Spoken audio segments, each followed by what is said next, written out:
चलती चक्की देखकर दिया कबीरा रोए, दो पाटन के बीच में साबुत बचा न कोई।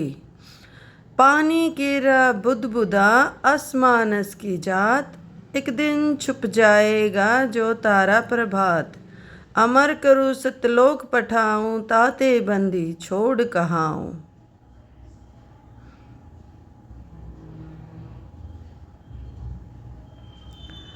गरीब साहिब से सतगुरु भये, सतगुरु से भये संत। धर धर भेष विशाल अंग, खेले आदि और अंत।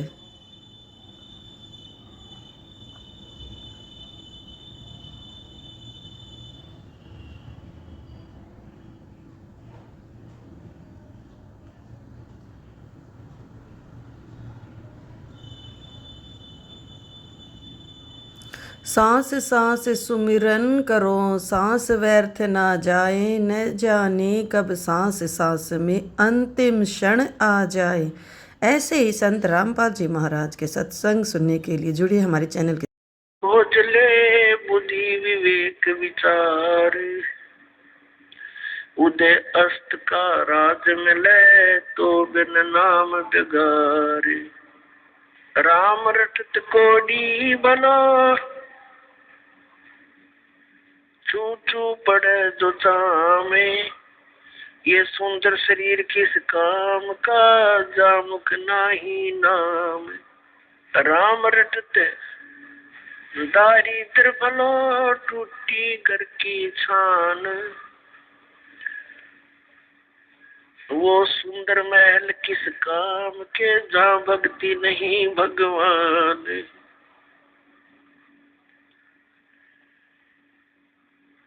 राम रटत कन्या बलि, साकेत बलो न पूत। जैसे बकरी के गल में गलथना, जिसमें दूध ना मूत। हमारे परमात्मा ने, हमारे पिता ने, हमारे जनक ने आकर के हमें ये ज्ञान बताया कि आप इस लोक के वासी नहीं हो, आप यहाँ के रहने वाले नहीं हो। और जिन इन संसारिक सुखों को आप सुख मानते हो, ये झूठा सुख है, ये अस्थायी है। आप जी को यहाँ रोके रखने के लिए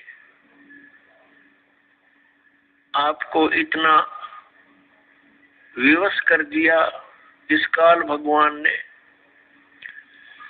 अपने तीनों पुत्रों को, ब्रह्मा जी को रजगुण युक्त बना दिया, विष्णु जी को सतगुण युक्त बना दिया और शंकर जी को, शिव जी को तमोगुण युक्त बना दिया। और इनके अंदर से निकल रही वो तरंग हम सभी प्राणियों को प्रभावित कर रही है। भले ही ये भगवान, भले ही ये प्रभु, ये स्वामी अपने अपने लोकों में रहते हैं। ब्रह्मा लोक में ब्रह्मा जी, विष्णु लोक में विष्णु जी और शिव लोक में शिव जी। लेकिन इनके अंदर से, इनके शरीर से निकल रही वो गुणों की तरंग, वो हमें प्रभावित कर रही है, यहाँ बैठों को।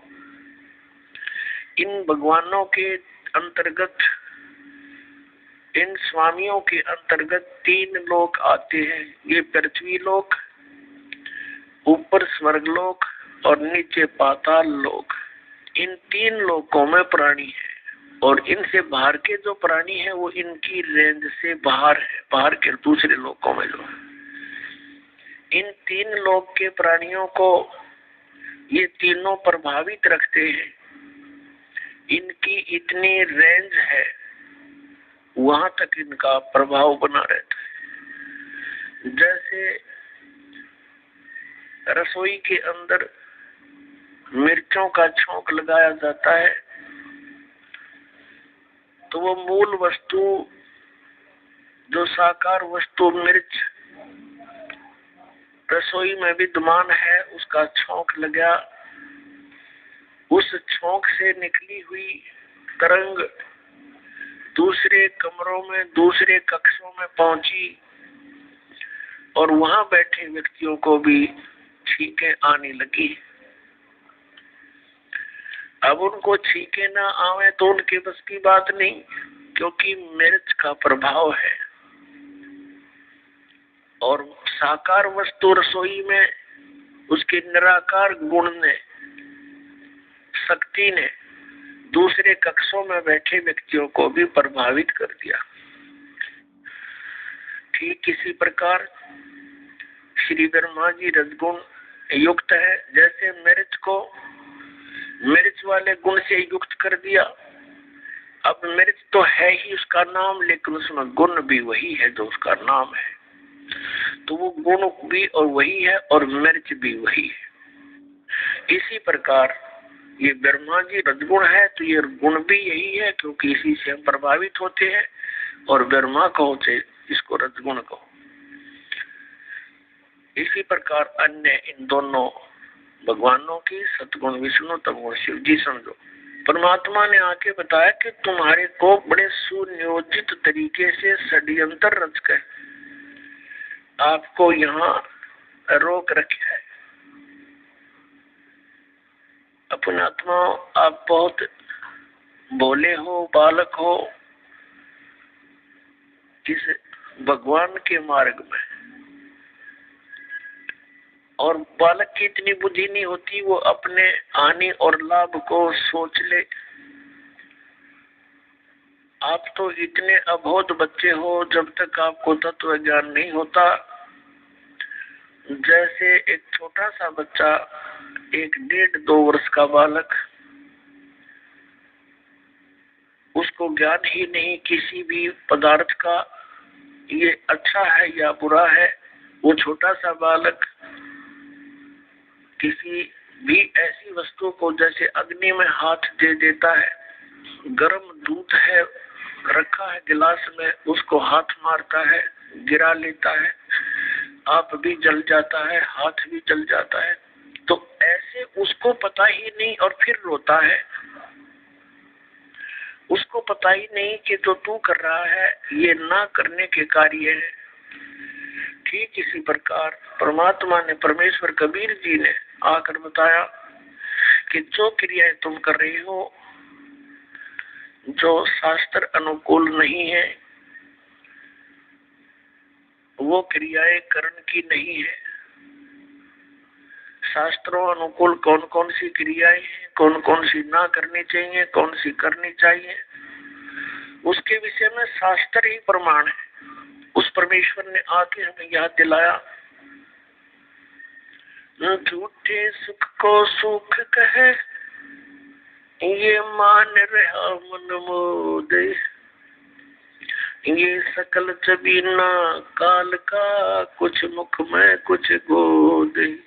परमात्मा ने हमें याद दिला कि तुम्हें यहाँ ऐसे रोक रखा है जैसे कसाई बकरे पालता है, बकरियां पालता है, नर और मादा को एक ही स्थान पर रख लेता है सैकड़ों की संख्या में। जिस कसाई की अच्छी कंजम्पशन होती है वो कई सैकड़ों की संख्या में बकरे और बकरियों को पालता है। उनके लिए एक चरागाह बना देता है, एक तालाब बनाता है, एक सेट डाल देता है। गर्मी और सर्दी से बचने के लिए वे वहां उसके नीचे आ जाते हैं और उनकी बड़ी देखभाल करता है, केयर टेक करता है।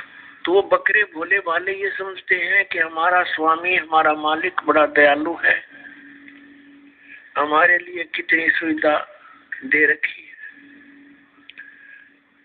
लेकिन उनको ये ज्ञान नहीं कि जब तुम्हारे यहाँ से वो किसी के बेटे को निकाल ले जाता है, किसी की बेटी को, किसी की माँ को, किसी के भाई या पिता को, तो उस समय इसकी दयालुता तुम्हारी बुद्धि में नहीं रहती। तो पुण्यात्माओं, जब वो कसाई बकरों के पास जाता है, वो बकरे उसको नेक व्यक्ति जान के, अपना हितैषी मान के उसकी तरफ दौड़ कर जाते हैं, उसको प्यार देना चाहते हैं। जैसे जो कोई किसी पशु को संभालता है प्रतिदिन, और वो पशु भैंस या गाय बैल, जब भी वो व्यक्ति उसके पास आता है उससे वो प्यार करता है, उससे लाड करता है, क्योंकि आत्मा के अंदर किए कर्म के प्रतिफल का एक विशेष भाव बनता है। इसी आधार से वो बकरे उस कसाई के हाथ को चाटते हैं। कोई ऐसे ऊपर को पैर करके उसको सीने से लगाना चाहता है, प्यार देना चाहते हैं। अब वो ऐसे पकड़ कर देखता है, बकरों को हाथ लगा कर देखता है जगह जगह से। वो तो ये देख रहा है इसमें ये कितना मांस चढ़ गया, इसका ऊपर कितने कै किलो का बिकेगा, और वो चाटते उसको लाट देते हैं, ऐसे जीभ से चाट चाट कर प्यार देते हैं। बड़ा नेक आदमी है, और वो एस्टिमेट लगाने लग रहा है कितने का बिकेगा। परमात्मा ने आके बताया कि ठीक इसी प्रकार है। खाई खुराका पैन पोशाका यम का बकरा पलता है। कहते खाई खुराका और पैर पोशाका, यहाँ यम का बकरा पलता है। इस काल के बकरे पल रहे हो तुम। आप देखते हो पीछे से एक श्रद्धालु सत्संग से जा रहे थे, सच्चा सौदा सिरसा वाले के पेपर में आई थी, और उसके 6 सदस्य यानी टोटल कुल के कुल सारे मर गए एक्सीडेंट में, एक बूढ़ा बच गया। और हम कई जगह देखते हैं, जैसे एक बार भूकंप आया था गुजरात के अंदर, और सभी व्यक्ति 26 जनवरी यानी गणतंत्र दिवस भारत का मनाने के लिए तैयार थे। सन 2000 की बात है, 26 जनवरी की। ऐसा भयंकर भूकंप आया, 26 जनवरी की छुट्टी थी। कर्मचारी अधिकारी सब अपने घरों पर टेलीविजन के सामने बैठे थे कि आज अपने गणतंत्र दिवस की झांकी देखेंगे। ऐसा भयंकर भूकंप आया, जिन मकानों को, कोठियों को, संपत्ति को बनाने में सारा जीवन न्यौछावर कर दिया, उन्हीं कोठियों के नीचे दब गए पूरे के पूरे परिवार नष्ट हो गए।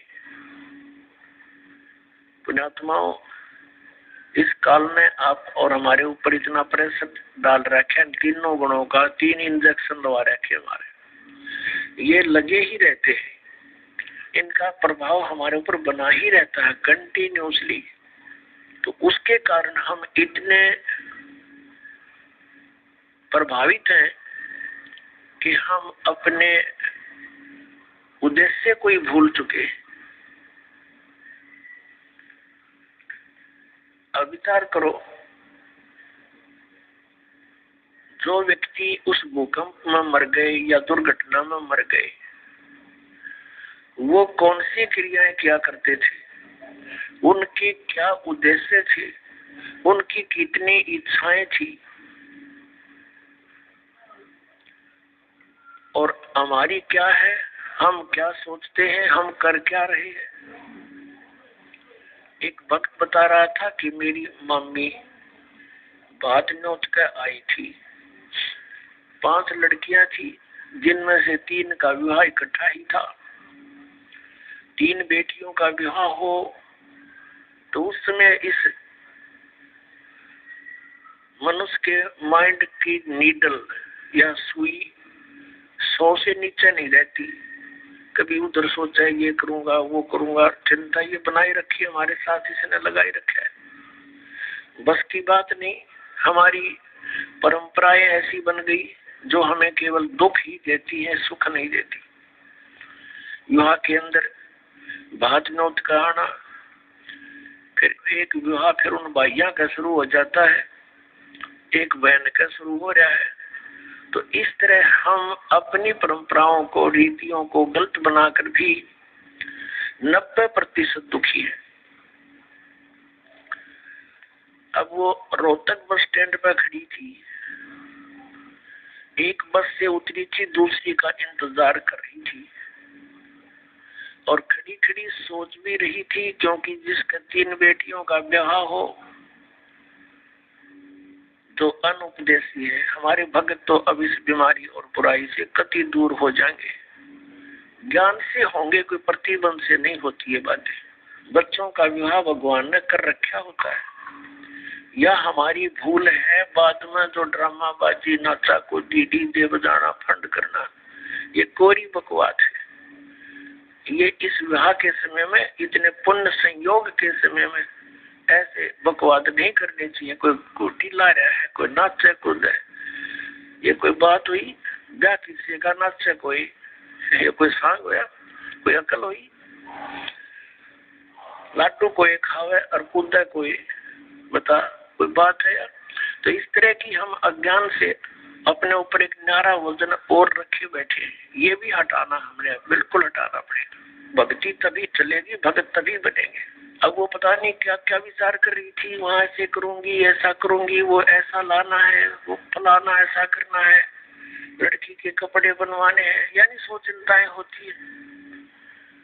वहां पिलर के साथ खड़ी खड़ी ऐसे ही चिंतन कर रही थी, कहीं और घूम रही थी, खड़ी थी वहीं पर। एक ड्राइवर ने बस बैक करके सेट करनी थी अपने स्थान पे, कंडक्टर लग गया खुले पैसे देन, किसी के बकाया थे वो बकाया पैसे। ड्राइवर ने सोची तू लाग फटाफट बस को, उसने बस बैक करी, वह ज्यादा टेढ़ी होकर पिलर की सीधी होगी, उसने दिखा नहीं दूसरी साइड में, वो पीछे जाकर, और उस बहन ने भी ध्यान नहीं, क्योंकि वो तो सोच विचार में बड़ी थी, उसकी छाती भाग लगी, बस पाछे तर पीछे पिलर के सारे खड़ी थी, वह वहीं पर आध घंटे में तड़क कमर गई। अब वो ब्याह भी रह गया, और जो इधर उधर की जो 1 सेकंड का ट्रेन नहीं था, अब वो कहाँ गई? तो पुण्यात्माओं, हम कभी बालक हैं, हमें डर नहीं रहा, हमें याद नहीं रहा वो जाने का समय, और जब तक हमें यहाँ से जाने का समय याद नहीं रहेगा, हम भक्त नहीं बन सकते, हम बुराई से बच नहीं सकते। अब आज कोई नाच रहा है, कूद रहा है, एक समाचार पत्र के अंदर देखा, पढ़ा, उसमें क्या लिखा था कि विवाह था और पहले दिन वो डीजे मंगाकर नाच रहे थे, बहन भी, सब दूसरे भाई रिश्तेदार डांस कर रहे डीजे के ऊपर, वो भी समाचार पत्र में। और अगले दिन वो दुल्हा जो विवाह करने चला था, कार एक्सीडेंट हो गया ट्रेले के साथ में, जितने सदस्य उसके साथ बैठे थे व्यक्ति, वो सारे मर गए, वो भी मर गया। अगले दिन वो टक्कर मार रहे हैं, रो रहे हैं, बालों को पाड़ रहे हैं जो कल नाच रहे थे। अब बजा लो डीजे यहाँ पर।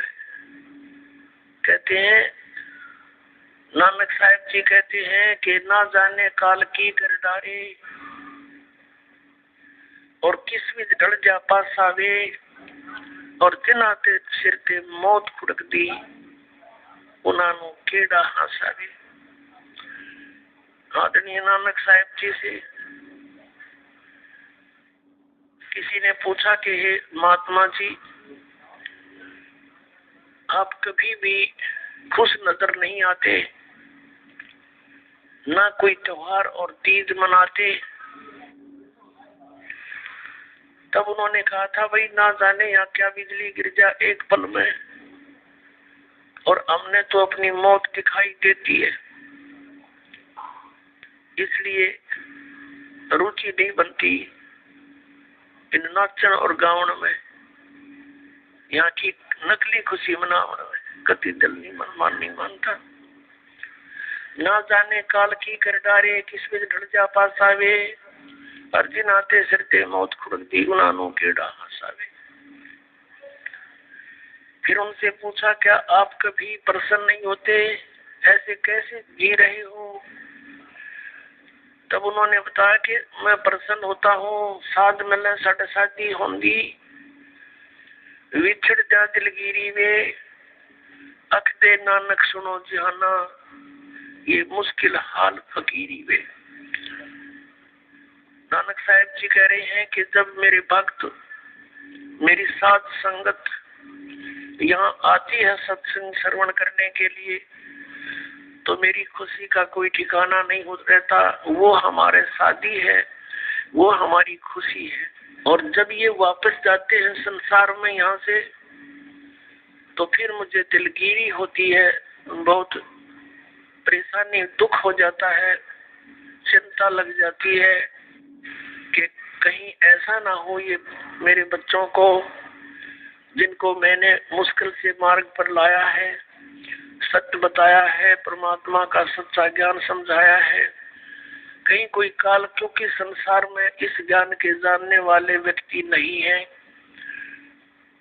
एक अकेला एक संत होता है जो सतमार्ग देता है, संतों की गिनती नहीं होती। उनसे प्रभावित अन्य श्रद्धालु भी फिर उसी की बोली बोलते हैं, वही क्रियाएं करते हैं। तो नानक साहिब जी कहा करते कि मुझे फिर चिंता बन जाती है, कहीं मेरी फसल में कीड़ा ना लग जा, यानी कोई काल का दूत इनको भ्रमित ना कर दे, इनका जीवन नष्ट हो जा। कहते हैं साध मिले साढ़े साथी होंगी, जब ये वापस आते हैं एज इट इज, तो मेरी खुशी का ठिकाना नहीं रहता कि परमात्मा की दया से अभी ये बचे हुए हैं। और विछड़ जा दिलगिरी वे, जब ये यहाँ से जाते हैं तब मुझे बड़ी परेशानी होती है, मुझे चिंता बन जाती है। क्यों बन जाती है? अखते नानक सुनो जहाना मुश्किल हाल फकीरी वे। फकीरी में भक्ति, फकीर का अर्थ होता है सभी बुराइयों से हटकर सबका परिपूर्ण जोत लुआनी भी बंद कर दी। पहले हमारे सबके घरों में हवन योग होते थे, जैसा भी उनको ज्ञान था ज्योति लाते थे, ऐसे टेढ़ी दीपक बोलते थे उसको, घी की जलाते थे थोड़ी सी।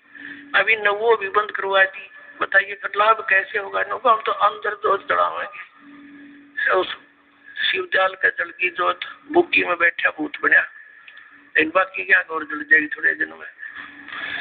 धर्म छुटवा दिया, अब पुनः इस दास के ऊपर इतना वजन आ गया कि उस बिगड़े हुए सारे सिस्टम को फिर सेट करवाना, और किसी को कोई विरोध का सामना करना पड़ रहा है, किसी को किसी का। लेकिन ये ज्ञान होने के बाद फिर तो मेरा बाई वाला काम हो जाएगा आपके साथ में। अच्छा कोई गुंडी कहो चाहे बुंडी, मेरी तो सुरत नाम में लगी, मुझे कुछ भी कहो, अब मैं इस मार्ग से विचलित नहीं हो सकती। तो ऐसे ही आपके साथ बनेगी, तब आप भक्त बनोगे। अब तीसरी जगह हवन की, यहाँ जितने भी पाठ होते हैं, जैसे अब के 400 पाठ चल रहे हैं, तो 404 क्विंटल घी का हवन होगा, बल्कि 4.5 क्विंटल का, कि मैं अन्य जोत अलग से होती है उनका। और पर 10 में दिन ऐसे ही 4-5 क्विंटल घी का या परमात्मा का हवन होता है। तो ये विधिवत यज्ञ है। चौथा यज्ञ प्रणाम। अब जैसे अटंडोत प्रणाम कराते हैं, इस मन के अंदर, हमारे अंदर इतना गंद भर दिया इस काल ने, अभिमान ठोक दिया। अभिमान के पास भगवान नहीं आ सकता, परमात्मा का और अभिमान का बिल्कुल न सोच ले। नॉर्थ और साउथ पोल समझ लो इनको, ये आपस में कभी नहीं मिल सकते। तो इसको हमने अहंकार को खत्म करना पड़ेगा। इस माटी का हम कितना अभिमान बना लेते हैं, छोटी सी पोस्ट मिल गई, आंटी पाकते हैं, धरती तोल देते हैं, मंत्री प्रधानमंत्री बन जा, पता नहीं क्या बन जाते हैं, और 1 मिनट में अदरंग मार जा, पंगा मुंह हो जा, हाथ उठे नहीं, जो बड़े बड़ा मुंह बावर माखी लकड़े और बड़े हटा नहीं सकता उनको। तो इस मिट्टी का अभिमान ये काल का इंजेक्शन है, ये बेमतलब का, इसको भी हमने सेट करना है। इस मिट्टी को मिट्टी जानकर इस मिट्टी से भगवान पाने के लिए, इसे सोना उगाने के लिए वो क्रियाएं आपने सारी करनी पड़ेगी। तो दास बताओगा, क्योंकि दास डॉक्टर है, आप रोगी हो जन्म मरण के रोग के, और दास की प्रत्येक आपने परहेज यानी वो भी रखना पड़ेगा, पथ्य भी, और फिर देखना कैसा रंग लगता है। और 5वीं यज्ञ है ये ज्ञान की। अब ये ज्ञान सुनाया जाता जो आज तक सुना ना देखा, ये सत्यनारायण कथा सुनाई जाती है, उस अविनाशी परमात्मा की कथा। पहले हम श्री विष्णु जी को नारायण मानकर कथा सुना करते थे, ये तो नासवान है, ये सत्यनारायण कहाँ से हो गया? सत्यनारायण माने सत्य साहेब यानी सच्चा भगवान, नारायण माने जल पर निवास करने वाला, आकर ठहरने वाला। जैसे प्रत्येक युग में परमात्मा शिशु रूप धारण करके वन के अंदर यानी बाहर जंगल में एक तालाब के ऊपर कमल के फूल पर विराजमान होता है, जल के ऊपर, जिस कारण से उस परमात्मा कबीर जी को नारायण कहा जाता है। तो ये सत्यनारायण कबीर जी है। तो यहाँ कहते हैं जगत का पेख ना पेखा, धनी का नाम ना लिखा। अपने आत्मा हम फिर उसी प्रसंग पर आते हैं कि वो भी लाभ उनको होते हैं जो एक, जैसे किसी ने किसी व्यक्ति के कहने से या देखम देखा कहीं पर तीर्थ पर जाकर भंडारा कर दिया, कहीं पर कंबल बांट दिए, पक्षियों को दाने डाल दिए, कुत्तों को रोटी डाल दी, कोई प्याऊ बनवा दी, कोई धर्मशाला बनवा दी, कोई कुआं बनवा दिया। अब परमात्मा कहते हैं जैसे धर्मशाला है, कुएं है, कुत्तों को रोटी डालना, पक्षियों को रोटी डालना, ये बहुत अच्छी बात है। ये तो उपदेशी को भी चाहिए, अगर ऐसा वो कर सकता है तो कर सकता है। लेकिन मंदिर वगैरह में कहीं दान नहीं देना, मंदिर वगैरह नहीं हमने बनाने, क्योंकि हमने अपने मन मंदिर में पूजा करनी है उस परम पिता परमात्मा की, या अन्य किसी गुरुद्वारे में, मस्जिद में, चर्च के बनाने में हमें कोई सहयोग नहीं देना, क्योंकि हमने उन्हीं क्रियाओं पर अपना पैसा लगाना है जिससे हमें प्रभु मिले। और जो आदेश दास का हो, वो आदेश दास का क्या होगा? जो परमात्मा का विधान होगा उसी का। और हमारे लिए कोई मंदिर, मस्जिद, गुरुद्वारे ये अनादरणीय नहीं है, लेकिन उनमें केवल वो महान आत्माओं की, महापुरुषों की मूर्तियां रखी है। उन मूर्तियों से, या वहाँ जैसे गुरु ग्रंथ साहिब रखा है, गुरु ग्रंथ साहिब में लिखे वर्णन के आधार से हमने क्रियाएं करने से मोक्ष होगा।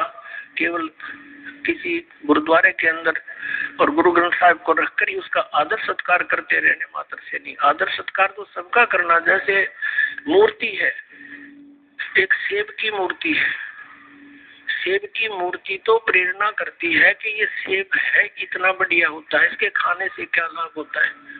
लेकिन वो पत्थर की मूर्ति सेब वाला काम नहीं करती। वह मूर्ति जरूर है उस पत्थर, उसकी वो अनादरणीय नहीं है, लेकिन वो मूर्ति सेब वाला काम नहीं कर सकती। जिन भगवानों की तुम मूर्ति बनाए रखे बैठे हो, वो मूर्ति वो काम नहीं कर सकती जो भगवान करेंगे। और उन भगवानों से लाभ लेने के लिए उनकी प्राप्ति के मंत्र भी इस दास के पास है, जो सबसे पहले वही दिए जाते हैं, जिससे वो आपको कुछ लाभ दे सकेंगे। तो इस कारण से उन मंदिर, मस्जिद, गुरुद्वारों में परमात्मा की खोज में नहीं जाना, ये मनाही है। अब क्या आ गया, प्रश्न आता है कि जैसे ये भी धर्म करते हैं, गुरु बना नहीं रखे, और बना रखे तो नकली बना रखे हैं, उनसे कोई लाभ नहीं होगा। और फिर उनसे भी लाभ होता है, कैसे? और फिर ये भी कहते हैं कि जैसे कर्म करोगे फल तो मिलेगा ही मिलेगा, अवश्य मिलेगा। जैसे आप देखते हो एक कुत्ता बैठा है गाड़ी में, एक कुत्ता गाड़ी में बैठा है, मनुष्य उसका ड्राइवर है, और वो बैठा पिछली सीट पे और खिड़की में मुंह काट के देख रहा है ना सैर सपाटे से खूब। अब उस कुत्ते के रहने का एक अलग से रूम, उस रूम में एसी लगे होते आजकल, और महीने में 1 बार 2 बार जो है ना वेटरनरी सर्जन उसकी जांच करने आता है, डॉक्टर। और सुंदर शोधित उसको जल और शोधित उसको आहार मिलता है, और उसका रहता कोठी में, और ड्राइवर उसका मनुष्य है आज के दिन। तो उस पुण्यात्मा ने कभी मनमुखी ये दान धर्म किए थे, उन दान धर्मों का फल उसको कुत्ते की योनि में मिल गया। यदि वो मर्यादावत करता, परम संत की शरण लेकर करता, किसी कारण से मोक्ष प्राप्ति ना होती, यहाँ भी रह जाता, तो उसको वो सुख मिलते जो उसने कुत्ते की योनि में मिले, उसको मनुष्य जीवन में मिलते, वो सुख सारे मिलते किए हुए। और फिर मनुष्य योनि में कभी ना कभी कोई संत भी मिल जाता। अब उसने जैसे जिसने मनमुखी दान किए, धर्म किए, कुत्ते की योनि प्राप्त कर ली। एक मनुष्य को सुविधा नहीं, आज के दिन ऐसे उन कुत्तों को सुविधाएं हैं, तो उसने सारा पुण्य अपना कुत्ते की योनि में खत्म किया, फिर बन गया सुअर। अब कौन उसने गद्दा में बिठा होगा, अब कहां से लाएगा वो सुविधाएं। तो इस प्रकार ये जो किया हुआ कर्म तो मिलेगा ही मिलेगा, लेकिन जो गुरु के बिना दान करते हैं वो इसलिए यूजलेस है, उसने तो जीवन नाश कर लिया।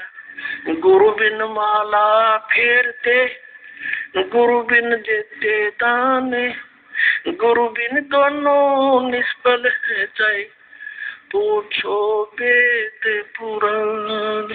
और जो भक्ति बिल्कुल नहीं करते, राजपाट में अंधे हुए करते हैं, उनके लिए परमात्मा बताते हैं,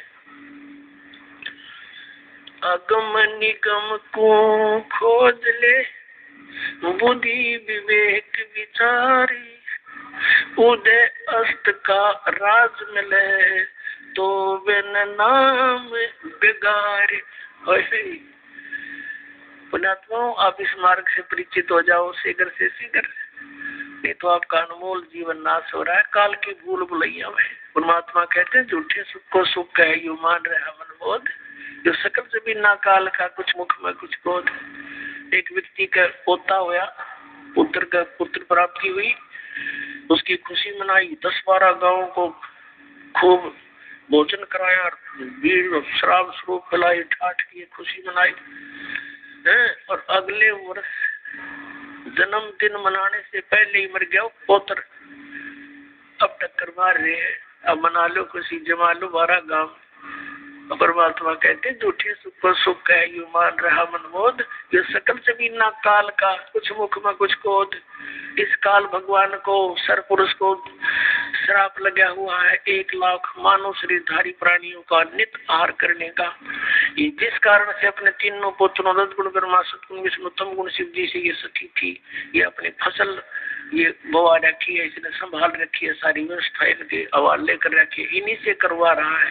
ब्रह्मा जी के रजोगुण से हम यहाँ पर संतान उत्पत्ति करते हैं। जैसे मिर्च का छौंक लगा जीव के बस का नहीं, वो छींक ना आवे, तो ऐसा प्रेशर है यहाँ सभी प्राणियों पर संतान उत्पत्ति करने का, फिर यहाँ के राजपाट सब ठाट करने का, व्यवस्था करने का, उस गुण के कारण दबाव है। फिर सती थी वो ममता, ये विष्णु जी के अंदर से निकल रहे सतोगुण के प्रभाव से, फिर ये संहार करने वाला तो ये शंकर भगवान है। तमोगुण के कारण हम आपस में लठ बजा दे, एक दूसरे ने मार डाले, कत्लेआम कर देते हैं, राजा लोग एक दूसरे पर लड़ाई करते नाश कर डालते हैं। तो ये सारा बूचड़ खाना इस काल ने बनवा रखा है। यहाँ पे अपने स्वार्थ के लिए 1 लाख नित खाता है, 1.25 लाख जीव उत्पन्न करता है मनुष्य डेली, इसका ये रूटीन है, इसका ऐसा नियम है। तो इससे हम बच सकते हैं कबीर परमेश्वर की शरण में आने के बाद। फिर इसकी फर्द से हम बाहर हो जाते हैं, इसकी रेंज से बाहर हो जाते हैं। फिर ये उन भक्तों के निकट नहीं आ सकता जो कबीर परमेश्वर की शरण में इस दास के माध्यम से आ जाते हैं और मर्यादा में रहते हैं।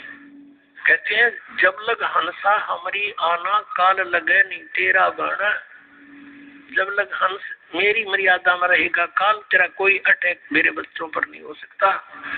मर्यादा तोड़ देते हैं हम, जिस कारण से दुख पाते हैं। कबीर परमेश्वर कहते हैं अनंत कोट बाजी जहां हम रचे सकल ब्रह्मांड, और कह कबीर मैं क्या करूं यो काल करे जीव खंडे।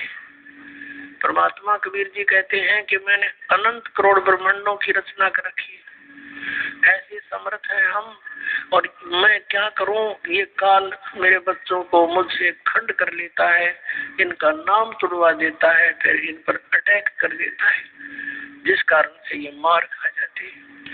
परमात्मा कहते हैं जैसे माता गर्भ को रखे ये तन बना, और ठेस लगे तो छन्न हो तेरी ऐसे भक्ति जा।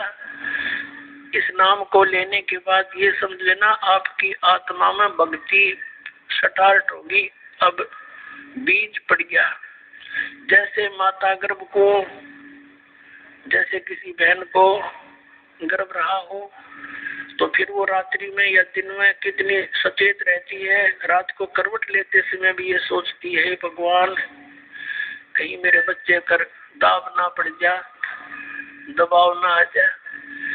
सुबह भी चलती फिरती है, काम करती है, कहीं ऊंचे नीचे पे पैर ना रखा जा, मेरा बच्चा खराब हो जा।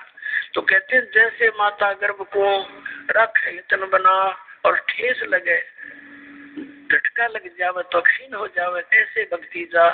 तो मर्यादा के अंदर रहना आपका अति अनिवार्य है। मर्यादा कितनी कंपलसरी है और क्यों बताई है भगवान ने। जैसे हम कथा सुनते आए हैं कि एक बार लक्ष्मण ने सीता जी के कुटिया के चारों ओर रेखा खींच दी थी और कहा था कि हम जा रहे हैं मृग को खोजने के लिए, आप इसे बाहर मत आना, इसके अंदर कोई नहीं आ सकेगा। उसी समय रावण का उद्देश्य था उसको उठाने के लिए, सब उसने ये षड्यंत्र रचा था। रावण जब आया साधु रूप रखकर भिक्षा लेने के लिए तो उस रेखा के निकट आते ही रावण को एकदम इतनी लपट लगी अग्नि की, 10 कदम दूर जाके खड़ा हो गया बहुत स्पीड से और सीता से कहा कि माई साधु संतों को साथ ऐसा नहीं करना चाहिए और भिक्षा देनी है तो बाहर आकर दे दीजिए, नहीं तो तुझे ये हो जाएगा हो जाए। उसने सोची कि साधु संत है, क्या फर्क पड़ता है, भिक्षा ले अभी देकर वापस आ जाती हूँ। उसने रेखा उल्लंघ कर रावण के भिक्षा देनी चाहिए थी, तो वही से बाजू पकड़ ली, उठा ले गया और पटक दी वहां लंका के अंदर 9 लखा बाग में। अब उसको तो जरा सी लगी क्या फर्क पड़े है, वो बॉडी पूछते तो नो कहेगा इस बार मत जाइए, नतरी बिरान मट्टी हो जाएगी, गिल्ला मारी करावेगी। रोए कर दिया, वही काम करके धर दिया। करोड़ों आदमी मारे गए उस सीता को छुटवाने के लिए। जरा सी बात और उसके अंदर पड़ी रहती तो उसको क्या बिजली गिरती, तो के खाकर चला जाता रावण। तो पुण्यात्मा रावण समझो काल है और मर्यादा ये लक्ष्मण रेखा समझ लो, जो नियम बताए गए आपको, फिर ये निकट नहीं आ सकता। काल डरे करतार से, जय जय जय जगदीश, ये जोरा जोड़ी झाड़ता पगरज डारे शीश। परमात्मा कहते हैं कि काल जो पीसे पीसना, जोरा है बनिहारी, ये 2 असल मजदूर हैं मेरे सतगुरु के दरबार। कि जब तक आप परमात्मा की मर्यादा में रहोगे या मौत निकट नहीं आ सकती आपके, ना आपके बच्चों के जो मर्यादा में भक्ति कर रहे हैं। और कहते हैं काल डरे करतार से। करतार कौन? कबीर सिरजनहार है, अनंत कोट ब्रह्मांड का एक रति निभार। और सतगुरु पुरुष कबीर है, ये कुल के सिरजनहार। युग काल डरे करतार थे और जय जय जय जगदीश। और ये जोरा ये मौत कहते हैं जोड़ी झाड़ता, परमात्मा के जूते झाड़ता है, झाड़ती है मृत्यु और उस धूल को अपने माथे से लगाती है और कहती है आपके आज्ञा बिना मैं किसी को कुछ नहीं कर सकती। और परमात्मा कहते हैं काल तो पीछे पीछना, ये इसका नौकर समझो परमात्मा का, यहाँ का 21 ब्रह्मांड का स्वामी ब्रह्म। और जोरा है पनिहार या मौत इसका पानी भरती है परमात्मा कबीर जी का। तो ऐसे समर्थ शक्ति की आपको शरण प्राप्त हुई है, लेकिन अपनी नालायकी और गलती से हम भगवान को त्याग कर काल के पाले में पहुंच जाते हैं, काल के अखाड़े में। तो वहां तो बकला उतरेगा, फिर वहां क्या मिलना था। अब प्रसंग तो चल रहा है कि जब तक हम परमात्मा की शरण में रहेंगे इस काल का अटैक आप पर नहीं हो सकता। अब प्रसंग था कि अगम निगम को खोज ले बुद्धि विवेक विचार, उदय अस्त का राज मिले तो बिन नाम बिगाड़। अब बिगाड़ क्या होगी पुण्यात्माओं? जैसे हम पहले छोटे से थे, हमारे गांव से और दूसरे गांव तक शहर जाने के लिए एक 3 व्हीलर चला करते, पेट्रोल के चले थे बड़े वाले। तो वो एक दिन 3 व्हीलर आया नहीं, उनमें से 2-3 चलते थे। तो आपस में बातें कर रहे थे, कल क्या होगा, तो आया क्यों नहीं? उसने कहा कल मैं बेगार में फंस गया था। बेगार क्या होती थी? पहले ये पुलिस वाले इनके थानों में कोई व्हीकल तो होते नहीं कि इनके पास ये जीप जाप, ये किसी भी व्हीकल वाले को पकड़ ले जाते थे और सारा दिन इधर उधर पे रेड लगाते थे।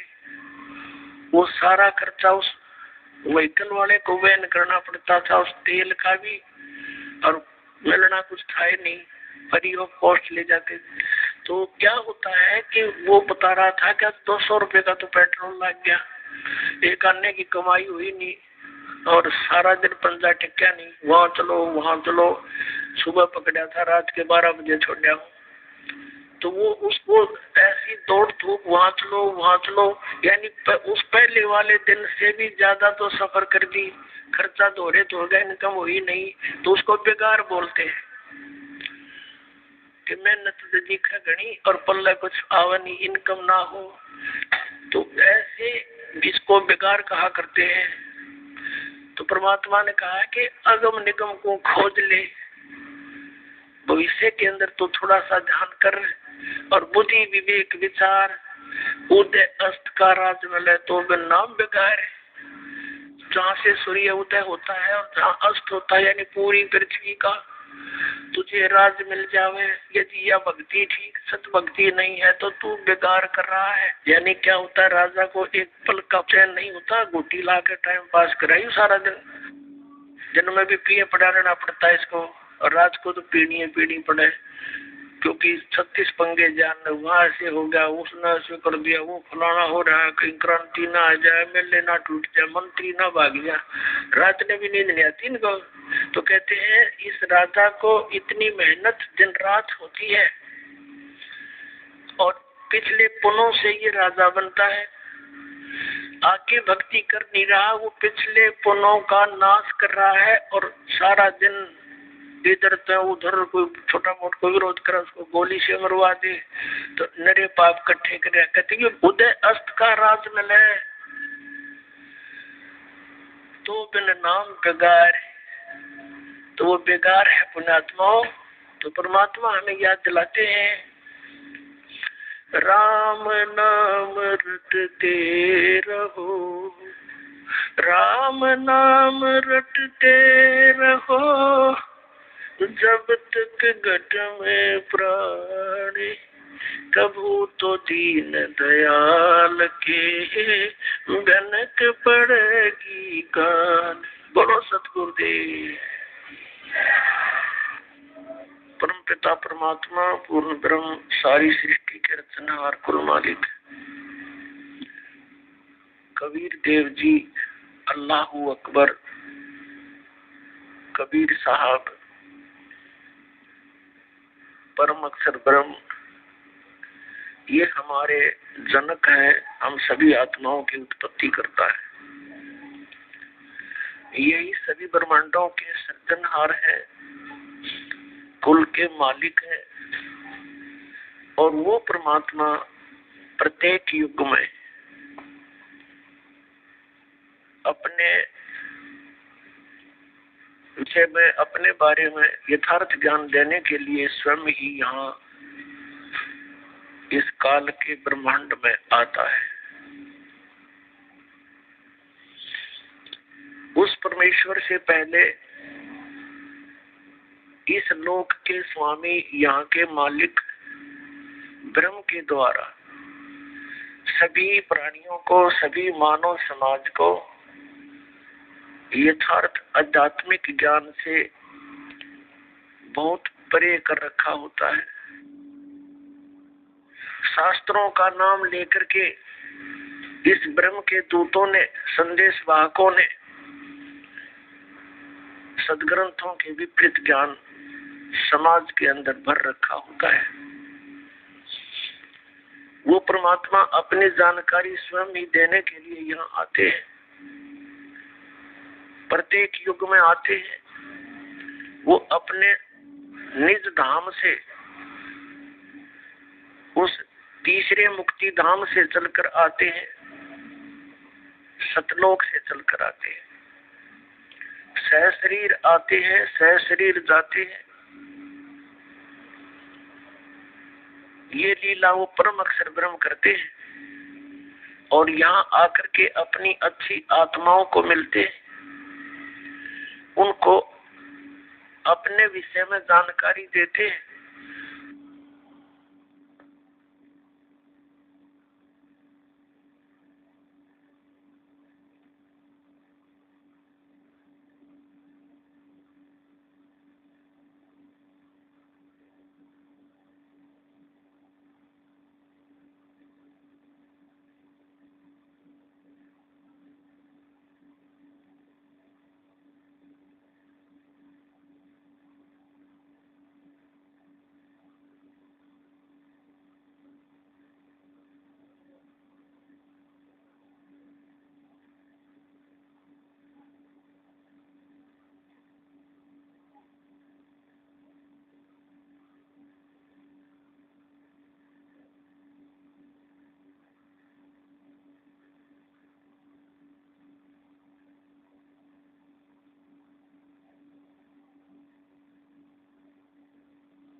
अपनी अच्छी आत्माओं को मिलते, उनको अपने विषय में जानकारी देते, तत्व ज्ञान का उपदेश करते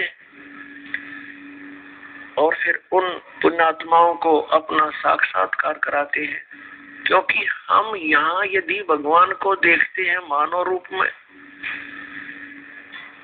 तो हम नहीं मान पाते हैं, क्योंकि हमने अज्ञान घना सुन रखा होता है। उस परमात्मा ने क्या तरीका अपनाया अपनी जानकारी देने के लिए, वो यहाँ पर आते हैं। दृढ़ भक्त अच्छी आत्माओं को जो समर्पित है मालिक के ऊपर, उनसे मिलते हैं, उनको फिर सतलोक दिखाते हैं, अपना सचखंड दिखाते हैं। और वहां जाकर जब ये जीव आत्मा देखता है कि सचमुच यही तो भगवान है जो यहाँ से हमें ऊपर लेकर गया, और वहां भी भगवान मनुष्य सदृश नर आकार में है, उसके बाद उन पुण्यात्माओं को दृढ़ विश्वास हो जाता है। आंखों देख भगवान को। वैसे तो साक्षात्कार भगवान का यहाँ भी हुआ, क्योंकि वही परमात्मा यहाँ भी बात कर रहे थे, मनुष्य सदृश थे एज इट इज, और वो एज इट इज ऊपर गए उन आत्मा को लेकर के साथ में, तो वहां भी वही थे, ऐसे ही थे। तो वहां देखने के बाद फिर उनको विश्वास होता है कि ये यही है भगवान जो हमें पृथ्वी लोक पर भी मिले थे। तो इसको साक्षात्कार कहते हैं। साक्षात्कार तो वो भी था जो स्वयं आकर परमात्मा मिले, बातें की, समझाने की चेष्टा की, लेकिन उससे हमें विश्वास नहीं हुआ। इसलिए ऊपर देखा तो भगवान को, उसी परमात्मा को, अनंत कोट ब्रह्मांड के कंट्रोलर के सिंहासन पर, तो उन पुण्यात्माओं को विश्वास हुआ कि ये है वो भगवान। अपनी इस लीला को करते हुए परमात्मा प्रत्येक युग में आते हैं, लेकिन इन काल से भ्रमित ये भोली आत्मा गुरु पद पर प्राप्त होकर विराजमान होकर के गुरु पद पर ये अभिमान के मारे उस यथार्थ ज्ञान को जानकर भी स्वीकार नहीं करते। क्योंकि परमात्मा ने बताया, काल ने ऐसा जकड़ दिया प्राणी को, इसके अंदर इतना अभिमान भर दिया कि रात तजना सहज है और सहज क्रिया का ने मान बढ़ाई ईर्षा दुर्लभ तजना ये। हरिन के तजे बिना भगवान नहीं मिल सकता। वे परमात्मा चारों युगों में आते हैं, अच्छी आत्माओं को मिलते हैं, उनको अपने से परिचित कराते हैं, फिर वो पुण्यात्मा परमात्मा की महिमा आगे जन साधारण को सुनाते हैं। कुछ विश्वास करते हैं, कुछ नहीं करते हैं। जो विश्वास करते हैं उनका मोक्ष हो जाता है, जो विश्वास नहीं करते हैं वो काल के जाल में फंसे रह जाते हैं। इसी लीलावश परमात्मा सतयुग में आए, सत सुकृत नाम धराया, त्रेता में आए ऋषि मुनिंदर कहाया, और द्वापर के अंदर करुणा में नाम से प्रसिद्ध हुए प्रभु, और कलयुग नाम कबीर कहाया। काशी के अंदर भारतवर्ष की पावन भूमि में वो परमात्मा सन 1398 में सतलोक से आकर प्रकट हुए। काशी शहर से बाहर बने एक सरोवर जिसको लहर तारा तालाब नाम से जाना जाता है, उसमें विकसित कमल के फूल पर आकर के विराजमान हुए, एक शिशु रूप धारण करके। और वहां से एक नीरू नीमा नाम के जुलाहा दंपति उनको उठा ले गए। पति पत्नी थे, उनको संतान नहीं थी। परमात्मा की वहां लीला में प्रवेश में उन्होंने बहुत योगदान दिया। अपने आत्माओं परमात्मा कबीर देव जी, कबीर साहब 25 दिन के हो गए थे लीला में, शरीर में, शिशु रूप में। उन्होंने कुछ भी आहार नहीं किया। माता पिता चिंतित हुए, मुंह बोले माता पिता, उनके जन्म के माता पिता नहीं, क्योंकि वो सबके सर्जनहार है। उनको बड़ी चिंता हुई और नीमा ने तो यहाँ तक कह दिया, भगवान यदि ये बालक मर गया तो साथ में मरूंगी। उसको पता नहीं था कि ये मरने वाला बालक नहीं है।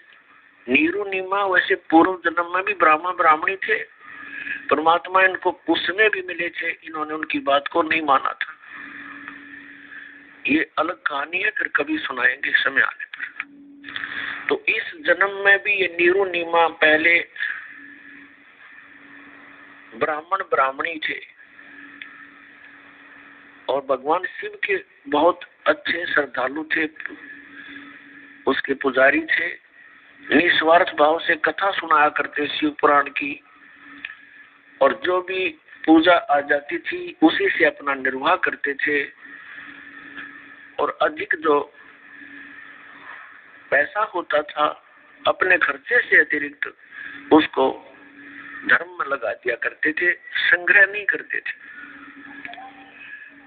काशी के अंदर इनकी बहुत ज्यादा महिमा हो गई। अन्य जो पेट भर ब्राह्मण थे उनको ईर्ष्या हो गई कि सभी लोग उनकी प्रशंसा करते हैं, उनके पास पहुंच जाते हैं कथा सुनने के लिए, वो उनसे ईर्ष्या किया करते थे। इस बात का ज्ञान मुसलमानों को हो गया, काजी और मुल्लाओं को। तो उन्होंने देखा कि ये इनका गौरी शंकर नाम था नीरू का, और सरस्वती नाम था नीमा का। मुसलमानों ने देखा कि ये बहुत ज्यादा हिंदू धर्म का प्रचार कर रहा है, लोगों में इसकी बहुत आस्था है, बहुत ज्यादा प्रचार करता है। और उन्होंने ये भी देखा कि हिंदू धर्म के गुरु लोग इसके विपरीत हैं, उनकी तरफ से भी उनको संकेत मिल गया था कि इसका कर दो काम। इस आधार से उन्होंने गौरी शंकर और सरस्वती को मुसलमान बना दिया। उनके घर में अपना जल छिड़क दिया, उनके मुंह में अपना झूठा जल डाल दिया, जबरदस्ती बलपूर्वक मुसलमान बना दिया। हिंदू धर्म के गुरुवर जो वहां के वो पेट भर ब्राह्मण थे, वो पहले ही सतर्क थे इस बात से कि वो करेंगे इस काम को। उन्होंने मुनादी करवा दी कि गौरी शंकर मुसलमान बन गया है, उसने धर्म परिवर्तन कर लिया है, उसका गंगा में स्नान करना बंद, उसका सब भाईचारा खत्म, उसके पास कोई ना जाइयो हिंदू धर्म। हिंदू धर्म के व्यक्ति उसे संपर्क मत रखना। इनके आदेश का पालन सभी जनता करती थी। अब उन्होंने मुसलमानों ने उनका नाम बदल दिया, गौरी शंकर का नाम रख दिया नूर अली, और सरस्वती का नाम रख दिया नियामत। फिर शॉर्टकट में उनको नीरू और नीमा कहने लगे। अब वो मुसलमान भले ही बन गए थे, लेकिन भगवान शिव की आस्था उनके हृदय से हटी नहीं थी। जब परमात्मा 25 दिन के हो गए, कुछ आहार किया नहीं, तो अंडरस्टूड होता है कि बच्चा 2 दिन ना खाओ तो आंख निकल जा। भले ही परमात्मा स्वस्थ थे, लेकिन नीमा को चिंता करनी होगी और रो रो कर अपने भगवान शिव को याद करती है कि हे भगवान, या तो ये पुत्र देना नहीं था, और दे दिया तो भगवान लेना नहीं चाहिए। यदि ये मर गया तो आपकी बेटी साथ मरेगी। हृदय से बोल रही थी। तब परमात्मा कबीर देव ने, जो शिशु रूप में विराजमान थे, प्रेरणा करी भगवान शिव के अंदर। भगवान शिव आए, शिवलोक से अपने धाम से चलकर आए, एक साधु रूप बना के, और कहा, माई क्यों रो रही है? माई ने कहा, भगवान हे महात्मा जी, मेरे दुख से आप भी दूर रहो, मैं बहुत अभागन हूँ, आपको भी ठेस लगेगी मेरी दुख भरी कहानी सुनकर। भगवान शिव ने संत रूप में कहा, बेटी, कहते हैं अपने दुख को किसी के सामने बोल दे तो हल्का हो जाता है, और हो सकता है कोई समाधान भी निकल आवे। बताइए आपका क्या दुख है? नीमा ने अपनी सारी कहानी बताई कि मेरे कोई संतान नहीं थी। एक दिन अपने भगवान शिव से मैंने अर्ज करी थी, उसी दिन मेरी सुन ली थी। कमल के फूल पर लहरतारा नामक तालाब पर एक शिशु प्राप्त हुआ। अब ये बच्चा कुछ खा नहीं रहा है और ये कुछ पी नहीं रहा है। अब ये मृत्यु के कगार पर है। ये लड़का मर गया तो साथ में मरूंगी महात्मा जी, अब जिया नहीं जा सकता। तब भगवान शिव ने कहा कि दिखा तेरा पुत्र कहाँ है। नीमा ने सोचा साधु संत बड़ी प्रबल शक्ति वाले होते हैं, कुछ तो ये कर ही सकते हैं। लड़के को लाई उठाकर और भगवान शिव जो साधु रूप में खड़े थे उनके चरणों में डालना चाहा। परमात्मा वहां से आकाश में उड़ गए। 25 दिन के शिशु रूपधारी भगवान कबीर साहेब परम अक्षर ब्रह्म और भगवान शिव के मुंह के पैरेलल, सिर के पैरेलल आकाश में स्थिर हो गए। तब भगवान शिव ने ऐसे हाथ किया, उनकी बाहों में आ गए। तो ये सब लीला, वो नीमा ये सोच रही थी कि इस महात्मा में ये करामात है कि मेरे बच्चे को आकाश में उड़ा दिया। अब तो समर्थ होते हैं, उनको अपनी महिमा की चिंता ना होती, महिमाकरण की आवश्यकता नहीं होती, बड़े बड़ाई कर्या नहीं करते। तो फिर क्या हुआ? भगवान परमात्मा ने शिव जी से कहा कि शिव, इनसे कहो एक कुंवारी गाय ले आवे और उसके ऊपर आप अपना आशीर्वाद देना, वो दूध दिया करेगी। अरे कुम्हार के घर से एक छोटा सा मटका मंगा लो, गड़ा। ऐसा ही किया गया। नीरू जो नीमा का पति था, वो एक कुंवारी गाय ले आया और भगवान शिव ने उसके कमर पर आशीर्वाद भरा हाथ रख दिया।